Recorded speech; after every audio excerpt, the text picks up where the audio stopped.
Nous sommes de retour sur le plateau d'Africa 24 pour la suite de cette émission. Bien entendu que nous sommes en direct de Ouagadougou au Burkina Faso pour cette émission consacrée au processus électoral en cours dans ce pays. Marie-Angèle, nos invités sont-ils toujours avec nous ou bien la configuration du plateau a-t-elle changé? La configuration du plateau est restée la même. On va tout de même représenter nos invités, faire un tour de table. Nous sommes en compagnie de Boukari Kaboré, dit le Lion, candidat aux élections législatives. Nous sommes également en compagnie de M. Samuel Guitanga, représentant du candidat Zéphirin Diabré, ainsi que de M. Boubacar Youkbaré, représentant du candidat Jean-Baptiste Natama, et enfin d'un dernier invité, Clément Savadogo, représentant du candidat Roch-Marc Christian Kaboré. Monsieur Kaboré, on poursuit cette émission en commençant par vous. Fait inédit quand même, hein, personne ne s'attendait à ce coup d'État qui est intervenu, qui a donné un coup d'arrêt quand même. Un temps soit fait au processus en cours, à la transition. Et je m'avais vous demander que, puisqu'on parle de réforme institutionnelle, quel a été l'impact de ce coup d'État sur les réformes? Bon, je pense que il y a des choses qui se sont passées ici. Parce que si on ne connaît pas toutes les données là, bon, on peut peut-être être amené à ne pas comprendre. Mais c'est justement ces réformes institutionnelles là qui ont certainement entraîné ce coup d'État. Ça a été prononcé même par le général Guingéré lui-même. Bon, il est arrivé et puis il a commencé à parler justement du nom, le CDP a été écarté. En oubliant que nous autres là même, on était là, mais on a suivi et puis il y a des gens qui sont morts. Le CDP n'a pas été écarté. Bon, ça donne déjà même le climat de la chose. Donc, il y a des contradictions dedans. Peut-être que l'homme de la rue n'a pas su. Il y a tellement de choses qui se sont passées dedans et qui ont amené justement la réalisation de ce push-là, en tout cas en cours d'action de la transition. Monsieur Guitanga, vous êtes d'accord avec cela? L'ensemble des réformes, en tout cas une partie de ces réformes, ont conduit justement à ce coup d'État? Alors, ce que je dois dire, c'est que ce coup d'État, c'est comme on l'a qualifié, hein, c'est le coup d'État le plus idiot du monde. Je n'avais jamais pensé qu'un tel coup d'État pouvait être opéré du moment où on a amorcé un processus démocratique qui suit son cours. Mais un coup d'État comme celui du 16 septembre, alors je dirais qu'à quelque chose, malheur est bon. Ce coup d'État a permis de voir clair dans la démarche et a supprimé purement et simplement le RSP qui était justement l'épine dans le pied de la marche de la transition. Donc il fallait vraiment en finir avec et justement le coup d'État nous a donné l'occasion de s'en débarrasser définitivement et désormais avoir aussi une vision claire dans l'armée parce que ça nous a permis justement de voir un peuple qui est en parfaite harmonie avec son armée. C'est là qu'on appelle l'armée loyaliste, justement pour combattre le RSP et le bouter hors du Burkina. Alors, Monsieur Youkbaré, dans les réformes prévues, également au Burkina Faso, il y a le renforcement de la gouvernance locale et la refondation de l'économie nationale. Ça vous semble être des points clés qu'il faut absolument revoir? Oui, à mon avis, ce sont des points assez essentiels quand même. La gouvernance locale. Mais je m'en vais vous dire que le problème général au Burkina Faso, ce qui a conduit à tout ce que vous savez, c'est de la question de la gouvernance. Pendant plusieurs années, ce pays-là a été gouverné sans vision. J'allais le dire ainsi, je pèse mes mots, mais le pays, la gestion du pays a été caractérisée par une gouvernance chaotique. Des gens ont pensé qu'ils pouvaient s'en accaparer de la gestion de la chose politique comme ça les enchantait et décider de ce qu'ils voulaient. Et ces gens-là n'ont pas pensé aux générations à venir. Ces gens-là n'ont pas imaginé qu'il y a une nouvelle génération qui va venir. Et du coup, c'est ce qui a fait qu'ils n'ont jamais pensé travailler en concertation, à faire une transition vers une nouvelle génération qui doit venir aux affaires. Mais quand nous avons amorcé le processus de la décentralisation pour donner la possibilité aux acteurs locaux d'engager et d'identifier leurs propres besoins et de s'engager dans la dynamique de développement et de progrès de leur propre communauté, on s'est confronté à quoi?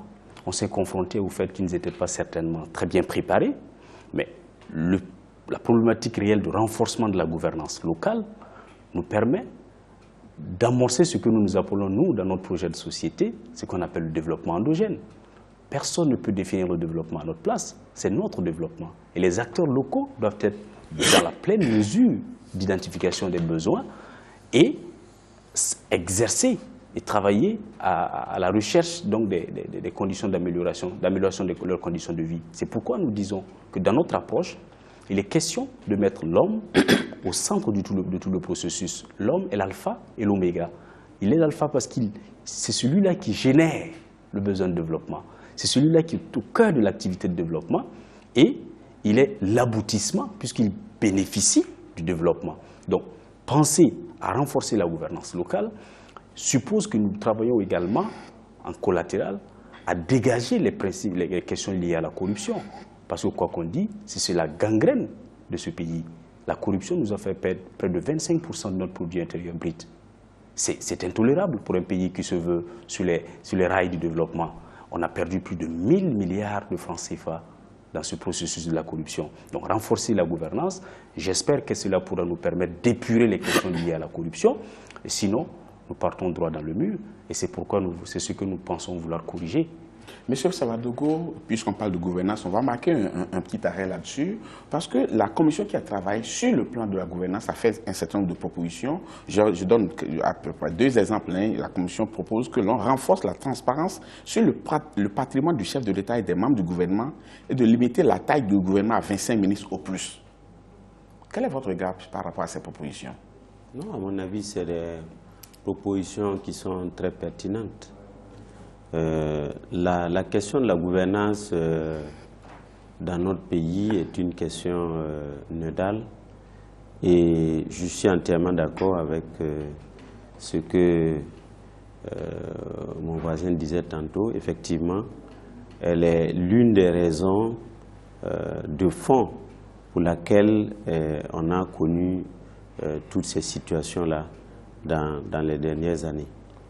Et il faut donc aujourd'hui, que ce soit dans les processus de passation des marchés publics, que ce soit dans les mécanismes de gestion de l'économie, des finances publiques et d'une manière générale dans tout ce qui s'appelle gestion, y compris des ressources humaines, des ressources minières, il faut dans toutes ces gestions-là, il faut effectivement la transparence, il faut la rigueur, il faut éradiquer toutes les sources de gaspillage, de gabegie, de détournement, de deniers, etc., etc.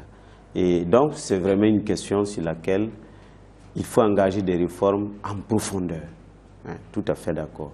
Sur la question de la taille du gouvernement, bon, je pense qu'un gouvernement limité à 25 ministres au maximum, effectivement un gouvernement de taille optimale pour un pays comme le nôtre.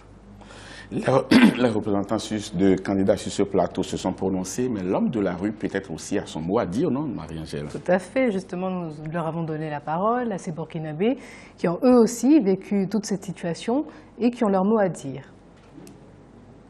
Quand on prend les 3 pouvoirs, genre le pouvoir législatif, le pouvoir exécutif, et le pouvoir judiciaire, on a l'impression que c'est le président qui coiffait tout. Mais pourquoi demander une chose et son contraire? Du moment où c'est le président qui est président de tous ces pouvoirs-là, c'est lui qui nomme les présidents de ces pouvoirs, c'est lui qui les dissout quand il veut.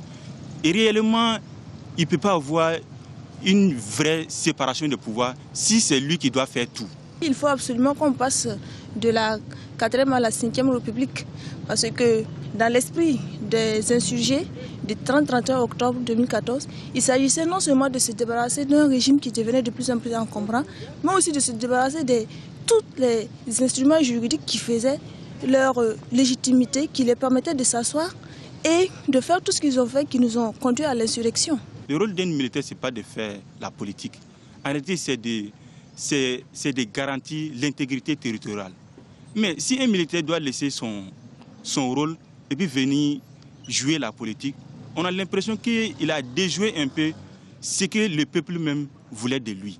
Chaque militaire doit se mettre au cœur que non, son rôle, c'est de protéger les biens du pays ainsi que tous ceux qui résident dans ce pays-là et non de vouloir s'insérer dans le pouvoir. Le Burkina Faso est un état de droit qui a un certain pas très avancé dans la démocratie. Maintenant, faut-il oui ou non passer de la 4e République à la 5e République? Moi, ma réponse ici est catégoriquement non. Si on pouvait aller à la 5e République et insister de telle sorte que cette constitution consacre mieux le principe de la séparation des pouvoirs. Mais maintenant, si on n'a pas encore rempli les réalités qu'exige la 4e République, je pense que ce serait mettre les bœufs avant la charrue quand on va la charrue avant les bœufs quand on va aller à une 5e République. Le président a tellement de pouvoir. Il y a certaines dispositions qui se contradisent. Donc je trouve qu'il est important de revoir la Constitution, sinon même de réviser ça, d'adopter une nouvelle Constitution qui va répondre aux intérêts de la population. Merci à Wendiam Compaoré qui a promené son micro dans les rues de Ouagadougou pour recueillir ses impressions de citoyens. On va poursuivre cette émission puisqu'on parle de réforme institutionnelle et du rôle de l'armée. Intéressons-nous vraiment à ce que l'armée doit faire désormais, ce qu'on doit attendre de cette institution-là. Et puisqu'on a un ancien militaire sur ce plateau, à lui revient de droit la parole pour amorcer cette partie de l'émission. Alors, après avoir fait les réformes, quel doit être le rôle de l'armée désormais? Bon, je ne sais pas. Il faut qu'on sache exactement, comme monsieur le disait tout à l'heure, et peut-être comme il représente Natama est militaire, c'est ça, bon, qui fait qu'il a parlé aussi ainsi. Mais ce qui est sûr, c'est que le militaire est un citoyen. Les réformes, il ne faut pas oublier que ce pays-là, pendant 4 années, et les 4 années qui ont marqué vraiment son histoire, c'était l'armée. Et l'armée a eu le temps de se politiser normalement. Maintenant, et les militaires qui peut-être, je peux dire, bon, réactionnaires, sont venus chambouler les choses, sinon le rôle de l'armée était clairement défini pendant la Révolution. L'armée doit être opérationnelle pour défendre justement les intérêts du peuple et l'intégrité territoriale. L'armée devait produire autant que les paysans. L'armée devait faire la politique autant que les autres citoyens. Et en ce moment, tous les citoyens burkinabés étaient appelés à faire la politique. Alors, vraiment, je regrette de décevoir ceux-là qui disent que le militaire ne doit pas faire la politique, parce que là, on rentre dans le carcan même, en tout cas, de la colonisation et de la néocolonisation. Nous avons hérité d'une armée néocoloniale qui remplit les mêmes fonctions, le DOP est tellement clair là-dessus, qui remplit les mêmes fonctions que l'armée coloniale. C'est-à-dire, c'est faire du mal vraiment aux citoyens. Mais quand vous dites que l'armée doit faire la politique, qu'est-ce que vous voulez entendre? La politique au sens de pouvoir pour participer à des consultations électorales, occuper des postes électifs? Autant que les autres citoyens. Si ça lui vient à l'idée, il n'y a pas de raison qu'ils ne puissent pas participer. Ceux-là qui sont en train de se former là, surtout les officiers, mais ils font les mêmes études que les autres là, les autres citoyens à l'université. Et si moi je fais les sciences politiques là-bas, après je suis officier, on fait comment? Je dis là n'est pas la question. Si le militaire veut faire la politique, c'est mondialement reconnu. C'est conventionnel. Il prend la disponibilité. C'est là que ça se joue. Si c'est 4 ans, la disponibilité, pour un mandat de 5 ans, au bout justement de 4 ans là, lui il est obligé soit de renouveler ou de rejoindre. S'il renouvelle, au bout de 8 ans, il sera encore dans un mandat, en plein milieu d'un mandat. Alors là, il démissionne. Un point intérêt. Demander aux militaires de démissionner pour faire la politique, bon, un lieutenant qui estime que politiquement, il connaît, parce que bon, il a suffisamment fait les études comme les autres, et politiquement, il peut vraiment faire profiter son pays. On lui demande de démissionner pour se lancer en politique, en campagne. Je démissionne, je me lance et je ne suis pas élu. Comment on fait? C'est un risque de se lancer. Non, c'est ridicule là. Il vaut mieux carrément là qu'on se mette d'accord. Laisser les textes qui sont là, on les applique. C'est parce qu'on ne les applique pas. C'est pour ça que tout est confus. Le seul qui est en règle, regardez, pendant la Révolution, vous savez, les garants étaient gelés. Vous savez pourquoi? C'est cette histoire. Mais pendant justement le régime de Blaise Compaoré, Blaise Compaoré est le seul à respecter justement la règle. Il est resté capitaine. Parce qu'au bout, à la fin justement de sa disponibilité là, il a démissionné, donc il est resté capitaine. Mais les autres là qui sont devenus des généraux là, mais il faut dire qu'il y a eu erreur et corriger. Là aussi, c'est la loi qu'il faut appliquer. Il faut les sanctionner. On va recueillir l'avis quand même de M. Guy Tanga. Alors justement, l'armée peut-elle et doit-elle être dépolitisée au Burkina Faso, d'après vous? Alors, merci. Je crois que l'armée, au-delà de sa fonction régalienne, qui est de défendre l'intégrité du territoire et aussi la mobilisation dans les conflits, l'armée joue un rôle dans le développement socio-économique. Et pour nous, l'armée doit être dépolitisée.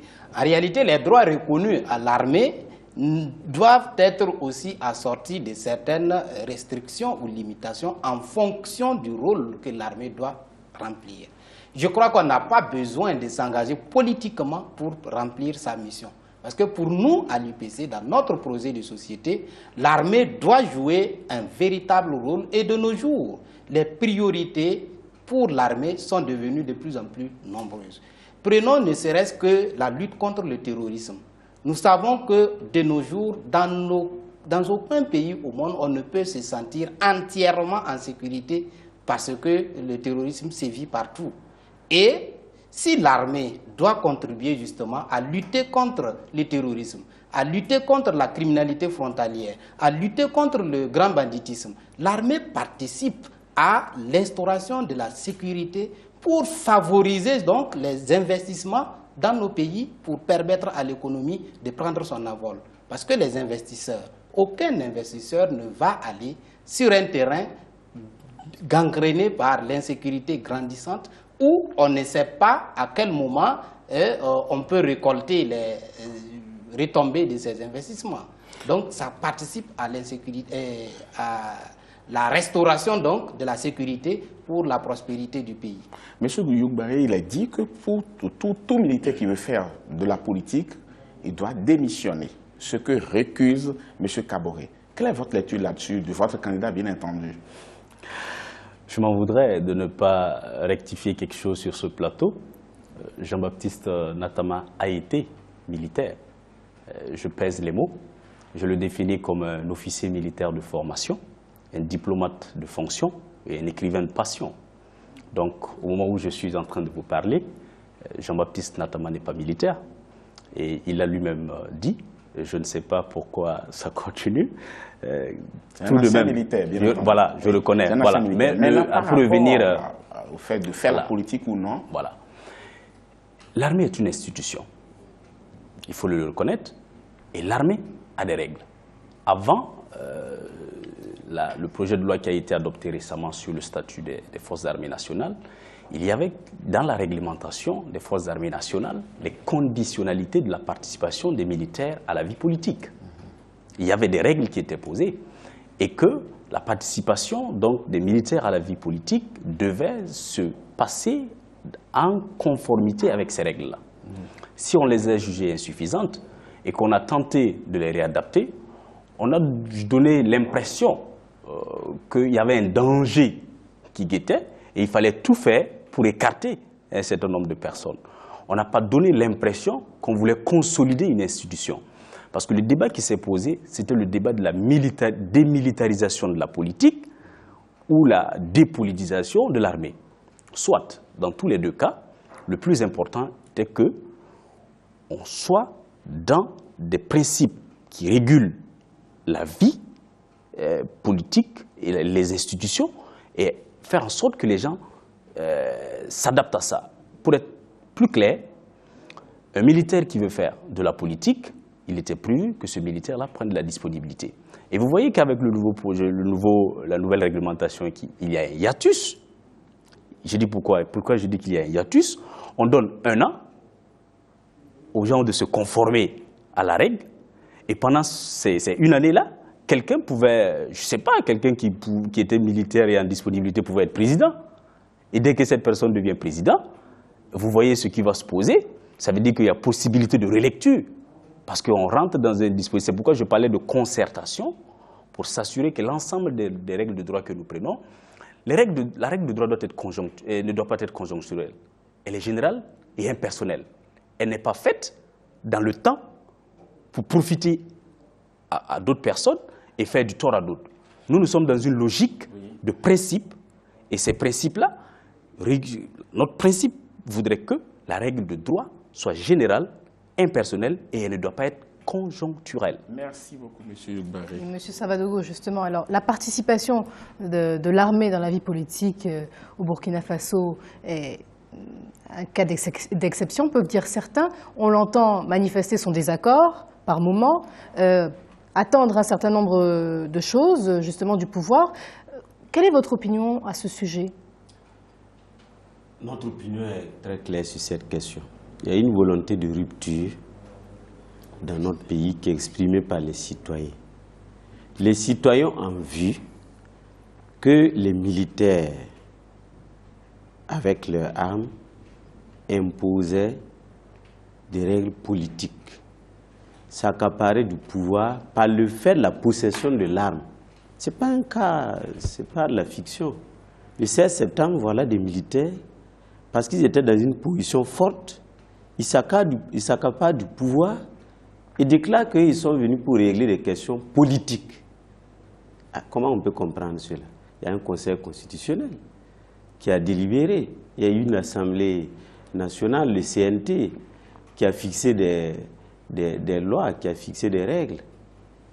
Et après ça, voilà, un militaire qui dit, lui, comme il a le fusil, il trouve qu'on a fait du tort à quelqu'un, lui, il va rétablir l'ordre qu'il veut. Ça, ce n'est pas admissible. Et c'est pour cette raison qu'il est clair et net que les citoyens, les Burkinabés, ne veulent plus que des militaires fassent intrusion dans le jeu politique. La politique, aux hommes politiques, aux militaires, de gérer les questions militaires, et je crois que dans la plupart des pays démocratiques dans ce monde, c'est comme ça. On va finir cette émission en faisant un dernier tour de table rapidement. Et je voudrais rester avec vous justement pour que vous me disiez ce que votre candidat compte faire de l'armée, la place qu'il compte donner à l'armée s'il était élu. Alors, le candidat ROC, Marc Christian Kaboré, l'a dit plusieurs fois, il faut revaloriser la fonction militaire. Il faut pour cela que l'armée s'occupe de ses missions essentielles, défendre l'intégrité du territoire, assurer la sécurité des citoyens, des biens. Et ça, ce n'est pas des questions simples. Aujourd'hui, la question de la sécurité est une question d'enjeu national et international. Et l'armée doit se concentrer sur cette question-là. Également, le candidat Roch a dit il faut qu'on revalorise également la fonction productrice de l'armée, productive plutôt. C'est-à-dire qu'il y a un certain nombre de fonctions à l'intérieur de l'armée qui permettent d'intervenir sur des chantiers de développement, le génie militaire par exemple. Il faut donc pouvoir redonner des moyens à l'armée, des moyens humains, des moyens matériels, financiers, pour qu'elle puisse contribuer davantage à la production nationale. Voilà autant de fonctions sur lesquelles il faut reconcentrer l'armée et par contre mettre fin à l'intrusion de l'armée dans le jeu politique. Ça ne peut pas, la démocratie ne peut pas s'encombrer de cela. Les magistrats, ils ne peuvent pas faire la politique dans le sens politicien. Ce n'est pas possible, c'est-à-dire être acteur de partis politiques, parce qu'ils ne rendront plus la justice. Merci à vous. Voilà. Alors, Monsieur Youk-Barré, qu'est-ce que le candidat Jean-Baptiste Ntama réserve à la Grande Muette s'il est élu? Alors, il faut dire que pour avoir servi sa patrie en tant que militaire, Jean-Baptiste Ntama connaît le milieu de l'armée. Et puisqu'il connaît le milieu de l'armée, à notre avis, la question de la réforme de l'armée, de l'institution qu'est l'armée, occupe une place centrale dans le projet de société de Jean-Baptiste Ntama. Le plus important, c'est également pour nous, avant de penser à toute réforme de cette armée-là, il faut saluer le travail qu'elle a bas sur le terrain. C'est un sacerdoce, c'est elles mettent en péril, ces militaires mettent en péril leur vie au quotidien pour que nous puissions vivre tranquillement. Et ça, il faut d'abord le saluer et le reconnaître. Et c'est un honneur que nous leur rendons. Et dans cet honneur que nous leur rendons, nous voulons le rendre beaucoup plus opérationnel pour qu'ils puissent répondre aux nouveaux défis, aux nouveaux enjeux qui se présentent en nous. Il y a les questions liées au terrorisme et à la criminalité transfrontalière. Ce sont des questions que le candidat Jean-Baptiste Natama compte attaquer à bras-le-corps. Et nous épousons l'idée également que si les règles sont bien précises, l'armée reste une institution républicaine au service de la République et nous pensons que nous devons travailler dans ce sens. Et pour terminer, il faut dire que nous avons besoin de notre armée et cette armée-là a montré son caractère républicain en étant au service du peuple. Et donc, il n'y a pas de raison que cette mission échoue, puisque cette armée-là même se rapproche davantage du peuple. Et notre objectif, c'est de s'assurer qu'elle sert ce peuple-là dans les intérêts et dans le respect des lois et des règlements de la République. Merci, M. Youmbaré. M. Gitanga, il faut tout faire comme challenge du futur président d'éviter l'intrusion de l'armée dans la politique. Et pour cela, il faut avoir du tact. Quelle est la recette de votre candidat en la matière pour que l'armée se sente à l'aise dans sa position plutôt que d'aller louvoyer du côté des autres? Ok, merci. Alors, dans le projet de société du docteur Zéphirin Diabré, la réforme de l'armée fait partie de ce que nous avons appelé les urgences. C'est une priorité qu'il faut opérer très vite. Parce que la dissolution du RSP a contribué à restaurer la quiétude nationale et à révéler justement l'aspiration profonde du peuple à l'endroit de son armée, le rôle que devrait jouer justement cette armée-là. C'est pourquoi, dans le projet de société, il est prévu une réforme de l'armée en vue de lui permettre de jouer son rôle. Et pour ce faire, il faut enraciner l'armée dans un socle d'éthique, de bon sens, de sens du devoir, d'intégrité, du patriotisme, et spécialiser l'armée également dans la lutte contre le terrorisme, contre la criminalité frontalière et participer à l'instauration de la sécurité dans l'État. Et pour ce faire, l'armée doit être en parfaite symbiose avec les autres forces de sécurité, telles que la gendarmerie et la police, pour participer justement à la sécurité à l'intérieur du pays. Et pour justement permettre aux militaires de remplir bien son rôle, il est prévu la promotion du militaire selon son rang, selon son profil et selon le mérite. Il n'y aura plus de division dans l'armée burkinabé une fois que le candidat Zéphirin sera au pouvoir. Merci, M. Gitanga. Alors, M. Kaboré, le mot de la fin. Selon vous, et après tout ce qui a été dit sur ce plateau, quel devrait être le rôle de l'armée après l'élection du prochain président du Faso? Bon. Malheureusement, je ne suis pas au présidentiel, mais néanmoins, on va apporter peut-être notre contribution. Je veux seulement sur ce plateau-là dire à tout le monde que ce n'est pas un problème théorique, c'est pratique. Quand on ne s'y connaît pas, on ne peut pas parler de l'armée. Parce que, apparemment, là, on dirait qu'on est en train de prendre l'armée là comme une section. L'armée, là, c'est la grande muette. On n'a pas dit la muette, on dit la grande. S'il y a le mot grand là, ça veut dire beaucoup de choses.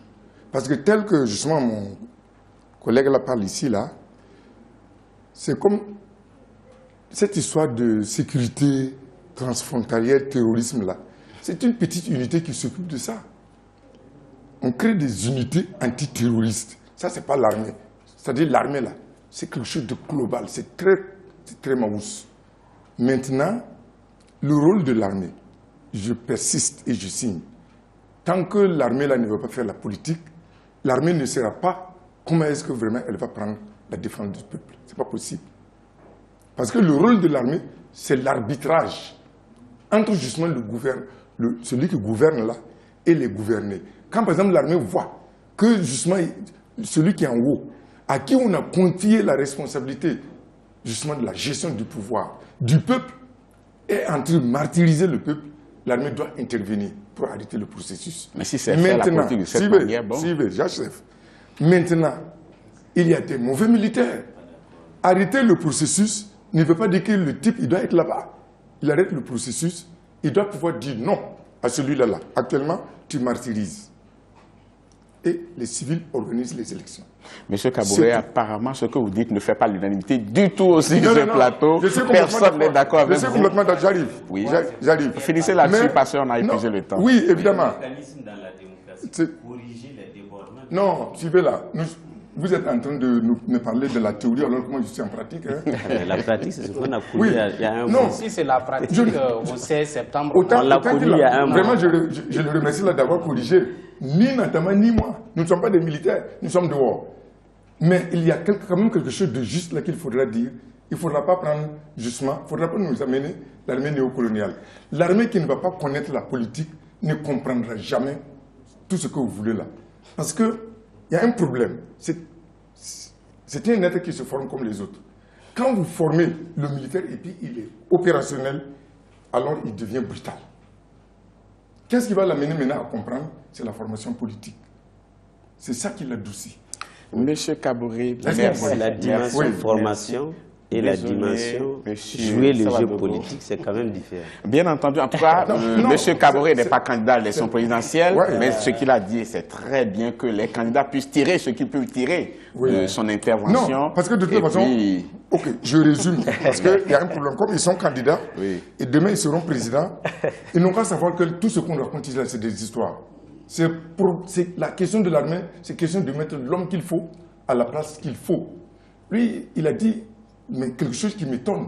Parce que dans l'armée, là, c'est clair. Dans l'armée, le commandement est clair, ça ne revient pas là-dessus.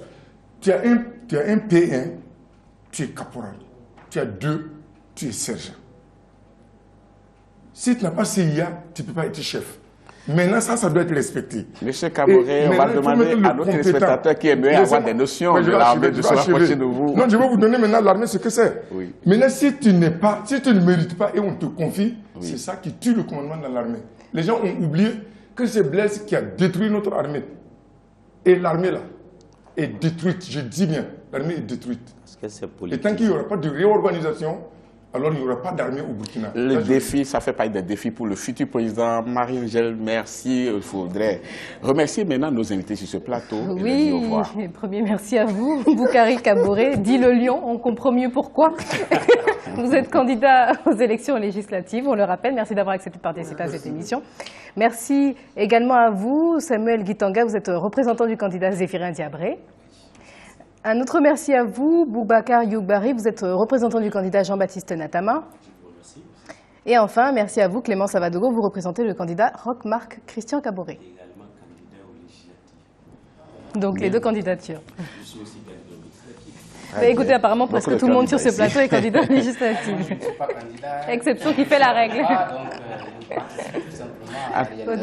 En tout cas, les débats contradictoires, c'est sur ce plateau, mais pendant ce temps, les candidats aux élections sont sur le terrain, surtout les élections présidentielles, sont sur le terrain, nos candidats, nos reporters aussi ne sont pas loin d'eux, ils les suivent pas à pas et nous rapportent un certain nombre de choses, Marie-Angèle. Justement, un résumé des meetings de ces candidats, des événements qui se passent ici au Burkina Faso en cette période électorale, qu'il vous propose de regarder, un journal présenté par Djibril Fofana.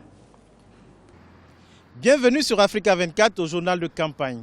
Déjà 12 régions visitées par le candidat du MPP à l'élection présidentielle, Roch-Marc Christian Kaboré. Dimanche, il était à Ouagadougou dans la capitale. Dans le quartier Amdalaï, il s'est engagé à renforcer l'offre sanitaire et à améliorer le système éducatif. Ella Djindiaï. Réconciliation nationale, paix et stabilité politique, ce sont les engagements du candidat du MPP, Roch-Marc Christian Kaboré, à la présidentielle 2015 au Burkina Faso. Un meeting à Amdalaï, un quartier de Ouagadougou, la capitale, il a réaffirmé son engagement à mettre le pays sur la voie du développement en mettant l'accent sur la scolarisation.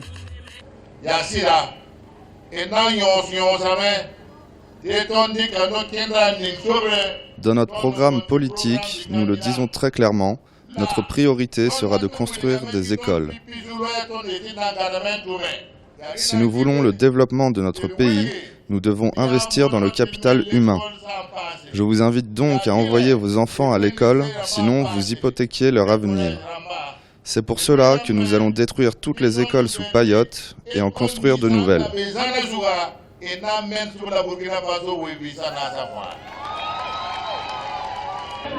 Le leader du MPP veut aussi lutter contre la misère en mettant en place les conditions pour une meilleure redistribution de la richesse nationale.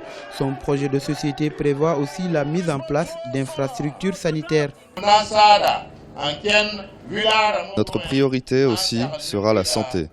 Nous allons rapprocher les centres de santé des populations. Plus aucun Burkinabé ne doit parcourir plus de 5 km pour se soigner. Nous allons aussi doter chaque commune d'une ambulance.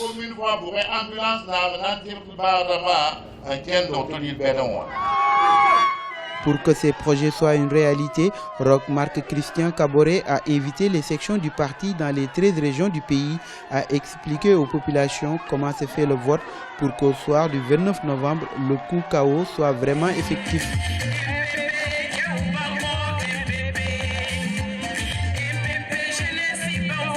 Le 29 novembre, les Burkinabés éliront aussi leurs députés. Le CDP, le Congrès pour la démocratie et le progrès, ancien parti au pouvoir, comptent obtenir la majorité à l'Assemblée nationale. Face à leurs militants du Kadiogo, ils ont prôné un message de paix et de réconciliation. Wendiam Valentin Compaoré. Le Congrès pour la démocratie et le progrès, ex-parti au pouvoir, est en campagne pour les législatives. Le parti de l'ancien président Blaise Compaoré, qui souhaite avoir une majorité à l'Assemblée nationale, opte pour la proximité.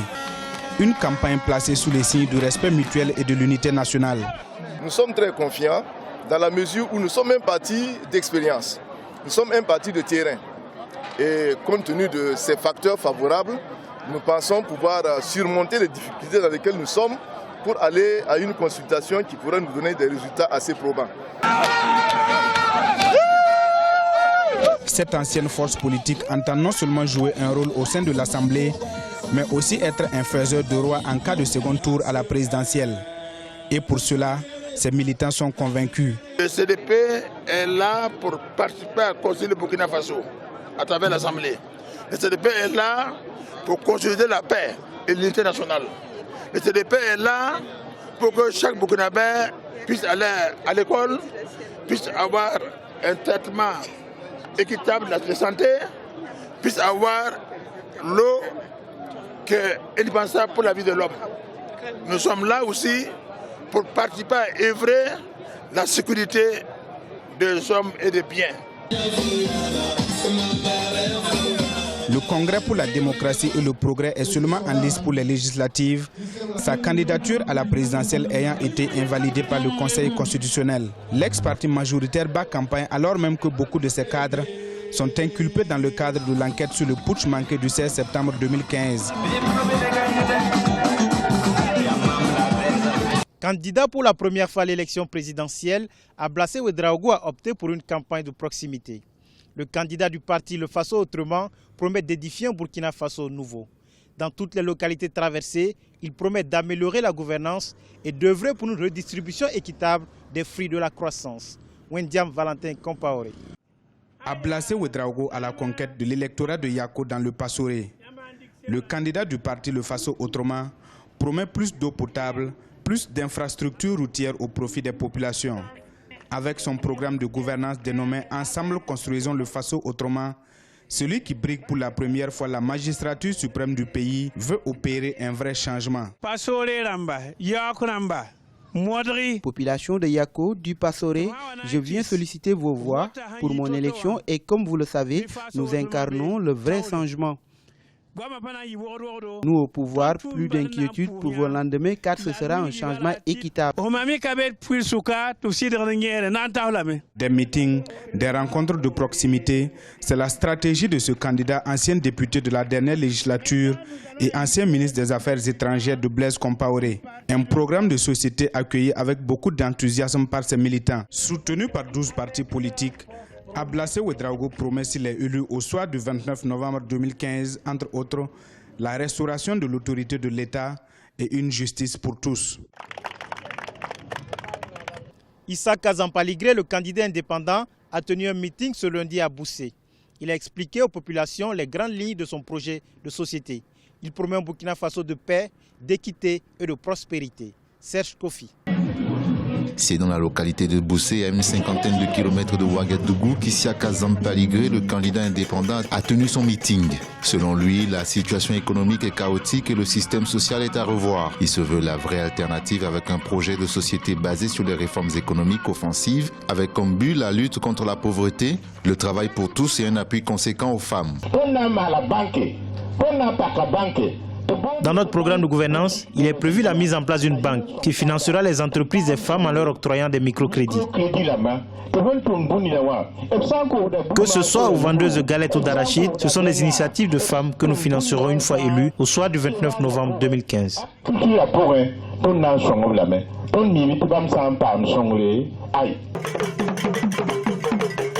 Pour Issiaka Zampaligré, l'espérance au Burkina Faso est en panne. De promesse en promesse, le candidat indépendant promet l'autonomisation financière des femmes et l'emploi des jeunes. Il propose également la modernisation de l'agriculture burkinabé.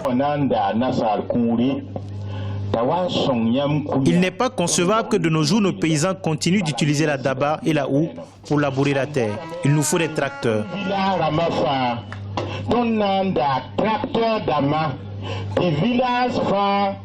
Pour cela, je m'engage, si je suis élu, à doter chaque village de tracteurs pour vos besoins agricoles. Car c'est cela la solidarité, l'entraide, et c'est aussi cela être burkinabé.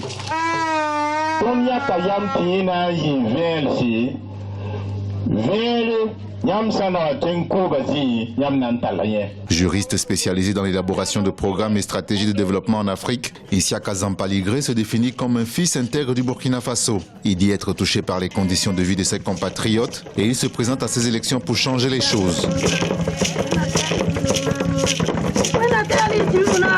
Merci d'avoir suivi ce journal de campagne depuis Ouagadougou au Burkina Faso. Restez en compagnie des programmes d'Africa 24.